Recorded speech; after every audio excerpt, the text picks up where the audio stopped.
This is a video for loading new code or modifying existing code to run on your DIY Guy 999 soundboard.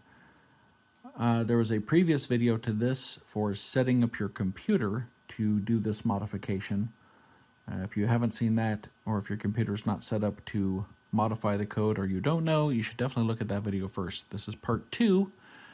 Our computer's all set up now, so we are going to go through the steps of actually getting the code, modifying it, and uploading it to the board. I will start with plugging in the soundboard. See, I've got it hooked up.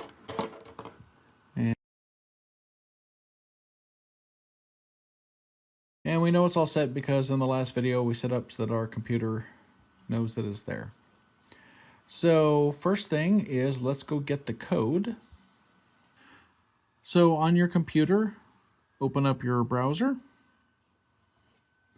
And you're going to search for DIY Guy 999 Git GIT. And see this GitHub link?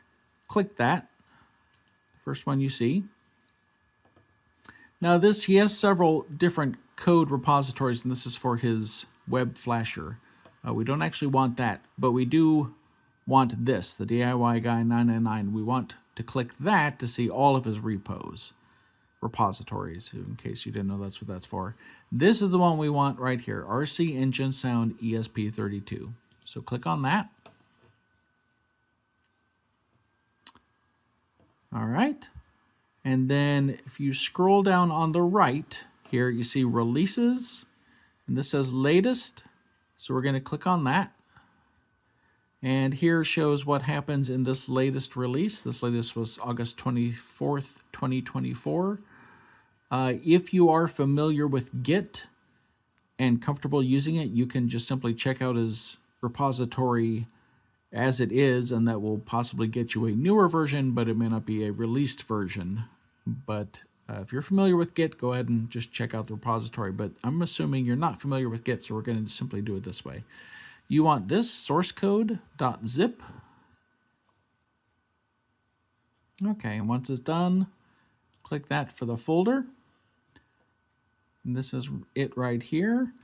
And I am going to right-click and do extract all.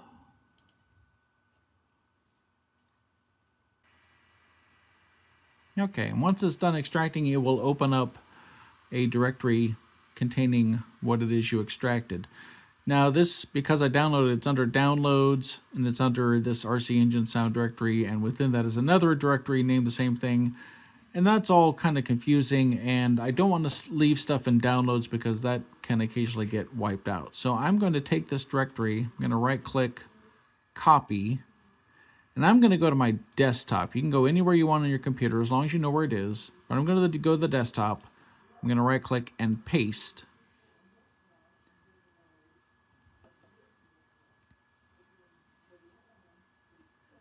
And now there's a copy of it under desktop that I want. If you go into this directory, this platformio.ini file, that is what you're looking for. So if you see that, then you know you did the right thing. So close the web page. We can leave that open, that's fine. What we are looking for now is VS Code that you installed last time. Visual Studio Code. Go ahead and start that.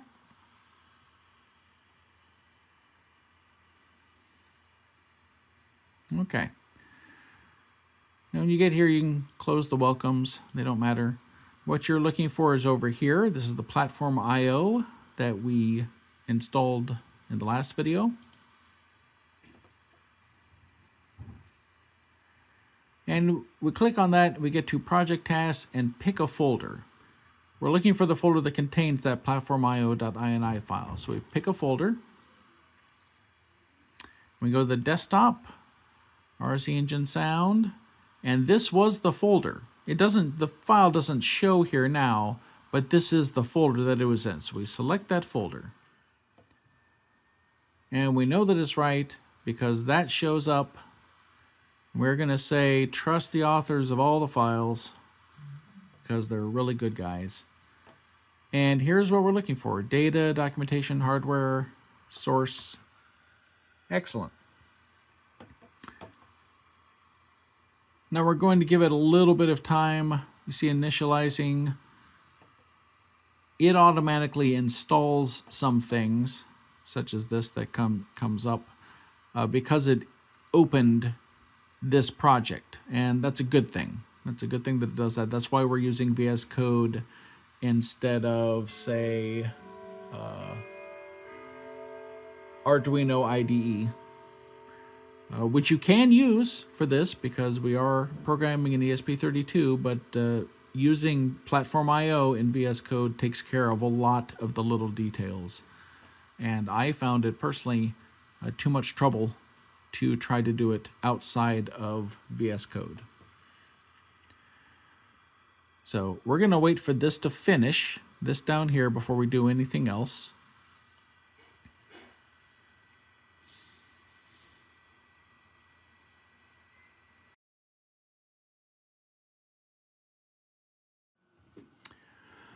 Okay, if you have a fast internet and a fast computer, that probably didn't take long. I really have neither, so that took a while, but what you're looking for is project has been successfully updated. Now we can actually start. So just for fun, what we're going to do, we're just going to try to build it as is without making any changes and see what kind of fun issues come up. So click Build. And you will see very quickly we're going to begin the debugging of whatever our issues are, as I feel certain an issue is going to come up. This video is not meant to help you to learn to debug stuff. My hope is that if you follow these instructions, you'll be able to make very minor tweaks to a configuration and upload it to your vehicle. But the hardest part in using this at all is dealing with when unexpected errors come up.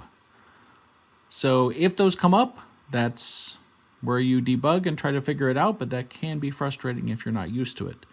There is a DIY Guy 999 soundboard Facebook page group. I do recommend it. I've definitely got help there. They're very, very nice, very helpful people. But that's kind of where you would go for help. I'm not aware of anywhere else to go.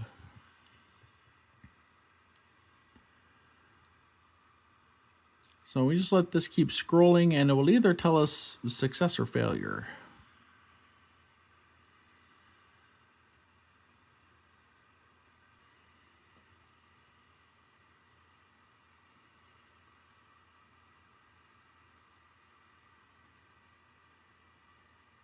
Okay. So as I expected, I'll make this a little bit bigger, as big as I can. So failed. That's not good. That's not what we want. Now, having dealt with this before, I did some debugging to try to figure out what it was before, because it's saying fast LED, which is one of the modules used by this. That's where the problem was. Now, if I recall, if you go down to the bottom of this platformio.ini file, right there, there's this, which is these dependencies of the project. You see there's two fast LEDs. One is commented out. It means it's not in use. And the comment next to it is some users are reporting that they have to use v3.3 because the other one sometimes crashes. So that's always been the case for me. I don't know why, but I know that this fixes it. So you click right there, and we're going to put a semicolon. That comments that out. We're going to click right there and remove that semicolon. Now we're using this different version of fast LED. Let's hit build again and see if that was enough to fix it.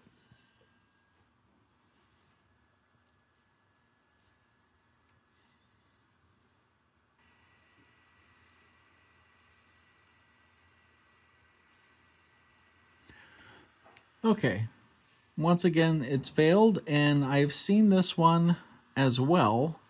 Source .ino.cpp.0. This is the source directory, and it's the source.ini file. I believe last time I ran into this problem, of all the weird things, all I did was just built again. So let's try that and see if that works.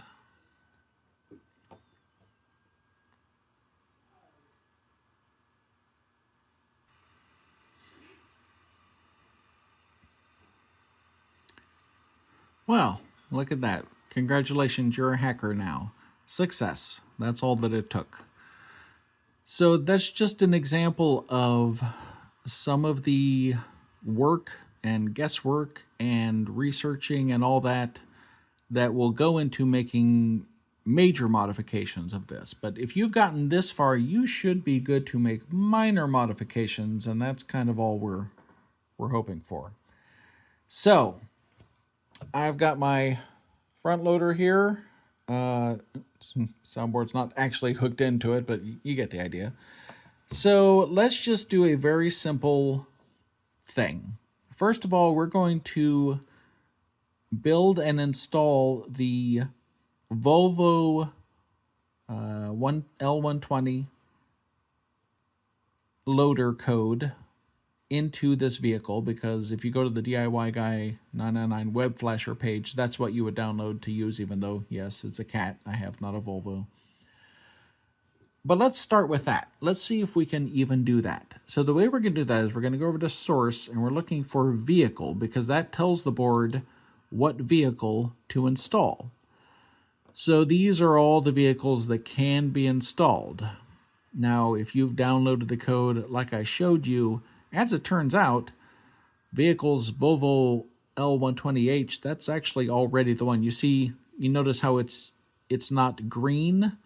That's because these are all commented out. It's dead code. This one is not dead code because it doesn't have the 2 slashes in front. So that's exactly what we want. So that's convenient. So that's the vehicle we're going to use. The second thing we need is the remote. Which remote are we going to use? And these are the remotes that the code supports. Again, just by downloading this is the one already that we want. Use this one for the Bernie Volvo L120H loader. That's what we want. So just by having built this code, it's already ready for the loader. So let's see if we can install it on the board. Now, the first thing we're going to do is we're going to come down here to the port that we want to use. And it says auto, and you can just leave it at that, but let's click on it. Okay. So by clicking on it, you see that comes up. And if you recall in the last video, Silicon Labs, that is our board. So that's good. We could select that port, but we don't need to. We can just leave it on auto. So click on that again, or just click anywhere else and it will go away. So we've already built it. That's good. What we're going to do this time, and of course our board is still plugged in, we're going to click this right drop down and we're going to do upload. And so that's going to build and then upload the code onto the board.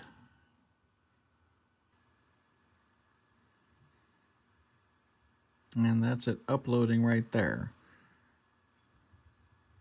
That's a good sign. Okay, and success. And it has reset. Now, I'm going to scroll up here a bit just to show you. There's a part here that I ran into. I haven't run into it since, but it might happen to you. So it says serial port COM4 and it says connecting. If you're looking at this and it says connecting and it just keeps drawing dots out across the screen and nothing happens, then, and this is recommended on the DIY Guy page as well, and it worked for me, there's a button on your ESP32 called boot. And it's right there. It's a very tiny button. But if yours just says connecting and the dots keep going across the screen and nothing happens, press and hold that boot button, and that should allow it to connect and then download the code, and then you can release the boot button. You don't have to hold it once you see that it's connected. And I'm pretty sure after the first time of doing that, I didn't have to hold the boot button anymore. So that's just a heads up in case you run into that problem. But this says that it's done. So let's see what we've got. So what we're going to do, we're going to unplug from the computer. Okay, so now it's off. And we're going to power it by the battery. Okay. Sorry, that was a little loud. Okay, so we're going to turn on our receiver. And I'm going to hit up throttle. Okay. Nothing has happened. So it is not responding. Okay, and so this is part of debugging. And also that loud squeal that it gave from the speaker, you heard that? I'm pretty sure I know what this problem is. So we're going to turn the battery off. Okay, we're going to plug this back in. Now, there is a section of the code here having to do with low battery protection. And when I had this issue before, I was told to turn that off. I'm not sure what you need to do to the board or to anything else to where you can use that low battery protection. We have to find that, where that low battery protection is. So there's several ways to try to find where this is. This is an example of something that can help you if you're trying to find some particular setting. So let's just search for it. We're going to go find in files, and we're going to type battery and see what comes up. And I see battery protection right there. Okay, and that's part of the change log. So we don't want that because that's just information. We want an actual source code type thing. General settings, that could be it. Battery protection settings. There it is in the 3esc.h file. Okay, so if you click here where it found it, that brings it up. So that helped. That's just an example of a way that you can find things.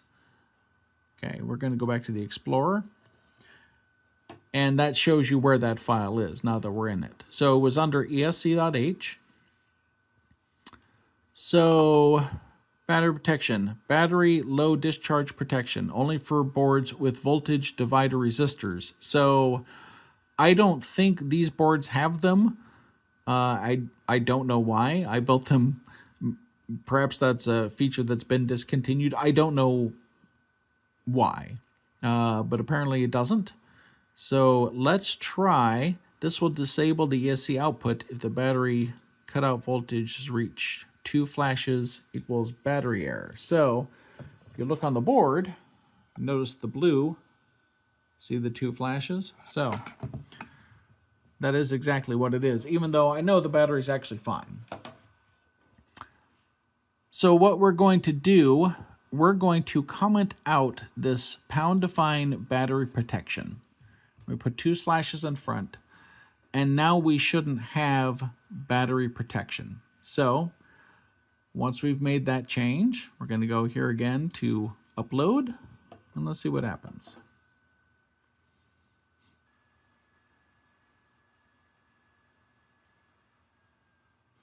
Okay, success again. Notice it's just a normal 1 flash now. That's a good sign. So we're going to unplug. We're going to turn on the battery. And that's a good sign. It didn't scream at us. Turn on the receiver. Okay. And just as a test, let's push forward. All right. Well, we have figured it out.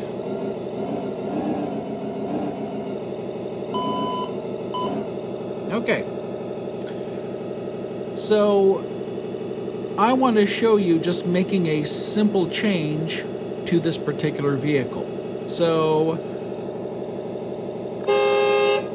okay, that's the horn. Kind of underwhelming. So let's turn that off. Turn that off. Okay, let's say we want a better horn for our loader. The way we do that is, okay, we've already selected the vehicle here on vehicle.h. But you notice this path, vehicles. Well, that's this directory right here, vehicles. So if we go in here, here is all of the vehicles that can be loaded. So we scroll down, we're looking for Volvo L120H, that's it. So we click that. This is settings for this particular vehicle, which is the one we're already using. So let's change a sound. And you'll notice that there's already a lot of sounds in here that are commented out and only one is selected. So you could comment this one out by putting 2 slashes in front and then removing 2 slashes from a different one. Or you'll notice again this directory, sounds. If you scroll up, because this was under vehicles, right? Still under vehicles is this sounds directory. Here are all of the sounds that the board can use, and you will notice there are quite a few of them. So there might be sounds in here that aren't listed here. You can just kind of look through. I'm not going to guarantee that you picking any particular sound for any particular function is going to work. It might not. But, you know, it's almost kind of no harm in trying.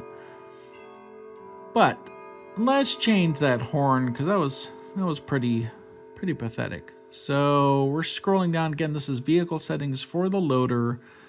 Horn sounds. Choose the horn sound. Uncomment the one you want.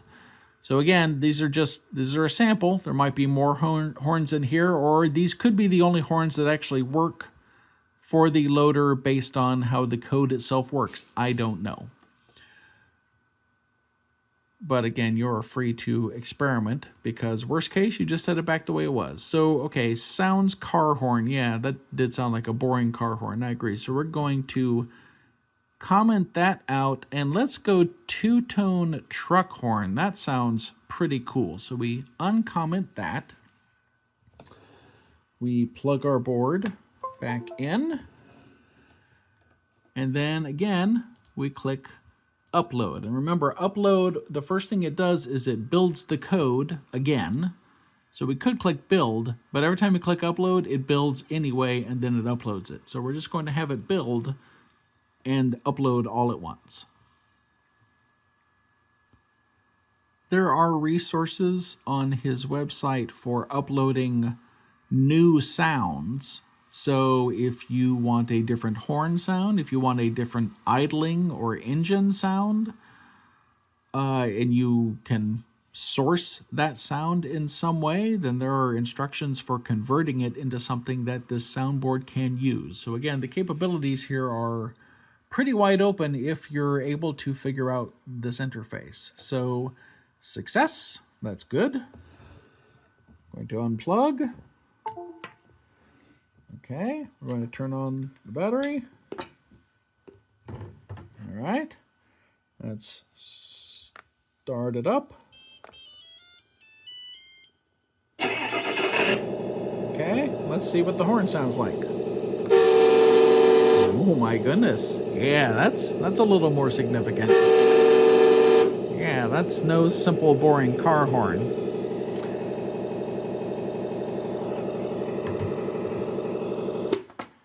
So that's pretty much it. That's all I intend to show here. This was showing you getting the code from his Git repository, downloading it, opening it in VS Code, building it, doing some extremely light debugging, and then uploading it to the board, verifying it works, and then making a minor change and uploading it to the board and verifying it works.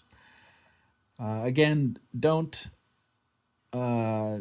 expect me to be able to answer all your questions with debugging if you try this. I don't have all the answers.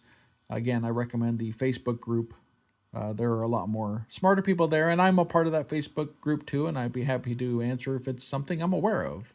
But it is a better resource than me. So enjoy, make some fun modifications, and if you make a cool modification, make sure you post that in the Facebook group too, so that people can help you actually incorporate it into the code itself, because that is one of the fun things about it being in a repository online, is that a lot of these changes that you see in this code are the result of other people adding stuff on their own. And so the capabilities of the board just get better and better over time. Feel free to join in helping make the board better.